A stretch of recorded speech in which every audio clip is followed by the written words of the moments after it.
share. So to begin with, there's some myths and narratives, and these narratives are not 100% not true or 100% true. They sort of draw out archetypes about who Jews are. So the first one is that Jews are white. The second one is that anti-Semitism is a religious hatred.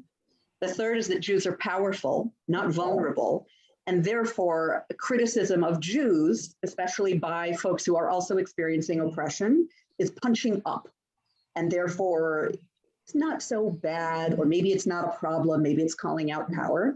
And finally, that Jews are colonizers and Israel is a settler colonial project. So I'm gonna go through these one by one. The reality from my perspective is that Jews come in every color, and we have been racialized by non-Jews in our host societies, having nothing to do with how we look, having nothing to do with our skin color, our presentation. We've been racialized as Black, as Asian, as Arab, and white. Race is a social construct, and Jews have been racialized by non-Jews, typically in whatever way our host society found most negative. So in Europe, in the late 1800s through the mid 1900s, we were racialized as Black, and there was a eugenics argument for getting rid of our Blackness.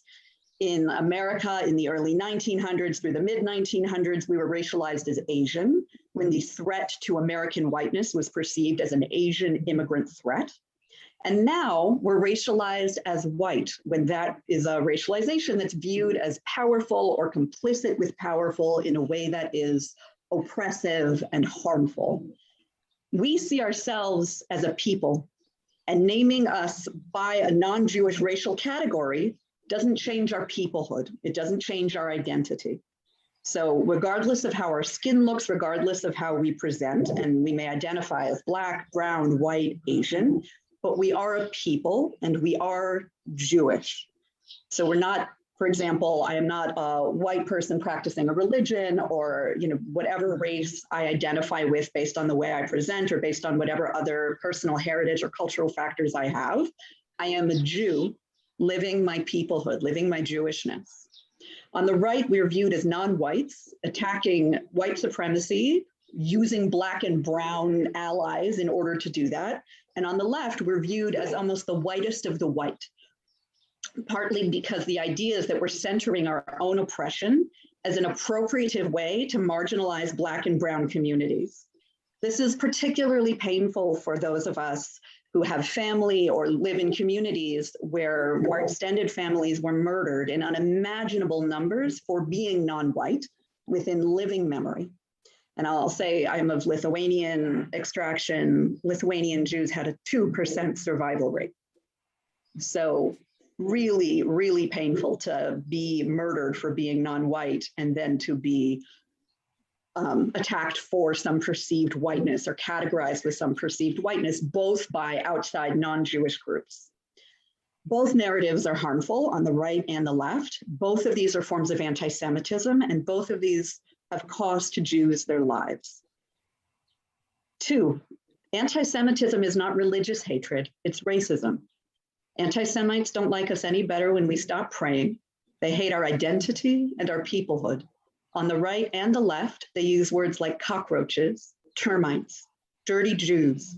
This is not about the prayers we say or whether we eat bacon. This is a racial hatred. Jews make up less than 1% of the world's population. And when we use tropes and narratives that racialize Jews, we are not punching up. It is putting a target on the backs of the world's oldest surviving oppressed minority. Number 3, some Jews experience power, but we are all vulnerable. Anti-Semitism is cyclical. It doesn't operate like many forms of racism as a perpetual and exploitive state of dehumanizing, devaluing, and erasing the achievements of racialized minorities. Anti-Jewishness comes in waves. We're never truly admitted to the ranks of whiteness and power, and we are never truly viewed as part of the people. Whether those in and out groups are racial, class-based, or otherwise, we're a convenient scapegoat for both sides. When the economy goes bad, when we need someone to blame, decades of Jewish achievement and security vanish overnight. At this moment in history, American Jews are very grateful that no one is coming to exploit our labor or over-police our communities. We are not systemically denied equal access to education or healthcare like many racialized minorities are, but we are portrayed in the media as a people apart, smart, manipulative, taking roles behind the scenes, and our identity is never fully accepted.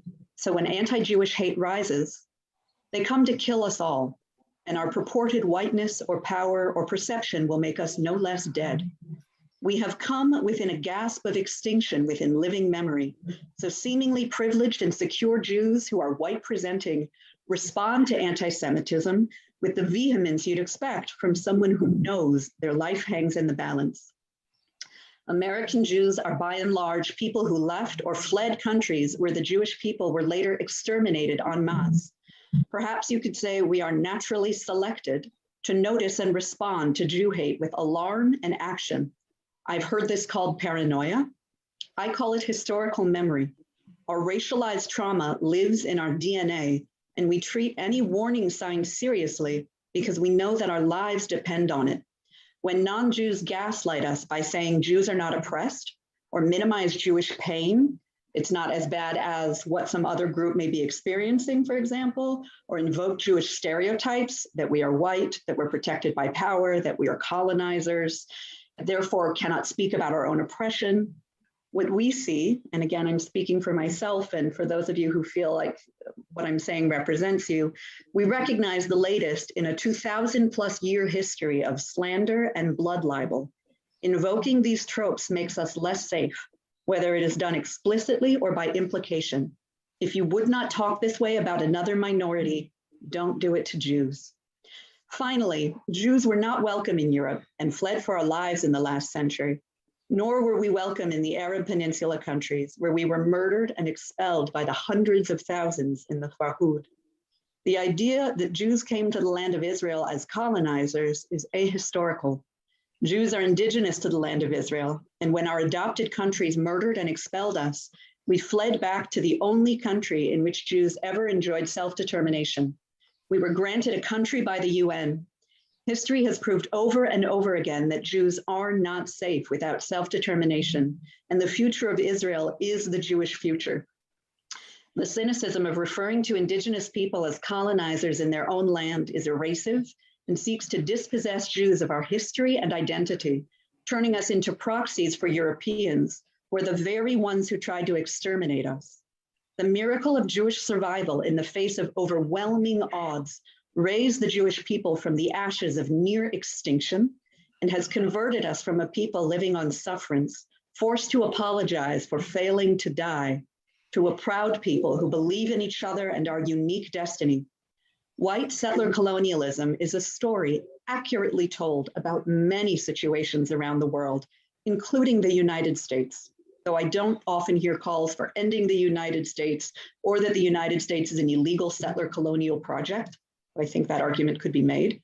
It is inapplicable and deeply anti-Semitic to use the framework of settler colonialism to describe the founding of an indigenous sovereign state of Israel.